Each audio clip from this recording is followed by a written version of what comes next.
میں مالکی، شافی، حنبلی، حنفی فقہ کو نہیں مانتا، کیونکہ یہ فقہ تفقہ فی الدین کو کہتے ہیں، اسلام کی سمجھ بوجھ کو کہتے ہیں، یعنی کہ انہوں نے بادشاہی کے انڈر نظام یہ سمجھ بوجھ چلائی کہ اس کے انڈر نظام سسٹم وہ اس اسلام کے نظام کو رائج کیا جائے۔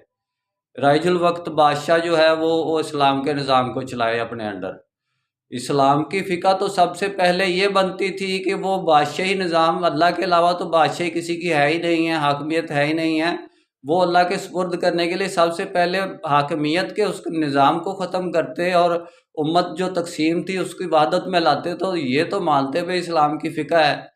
تو وہ جو اسلام کی گھڑی ہوئی جزا سزا کی فقہ پہلے سے جو لکھی ہوئی تھی اس کو انہوں نے بادشاہ کے انڈر کر دیا، اسلام کو پکڑ کے بادشاہ کو دے دیا، تو یہ تو زیادتی کی نا۔ تو میں تو ان کو ائمہ اربعہ کو نہیں مانتا، میں مقلد نہیں ہوں، اہل حدیث نہیں ہوں۔ اہل حدیث مقلد نہیں ہوتے، لیکن میں اہل حدیث بھی نہیں ہوں، وہ بھی مقلد نہیں ہوتے۔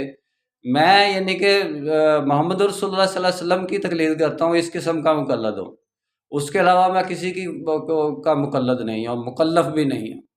انشاءاللہ ڈیٹیل میں بات پھر ہوگی۔ میرا کام اسلامک ورلڈ کی امن اور یونائٹی کا ہے، نسبت وحدت خدمت خیر کے ساتھ۔ اللہ حافظ۔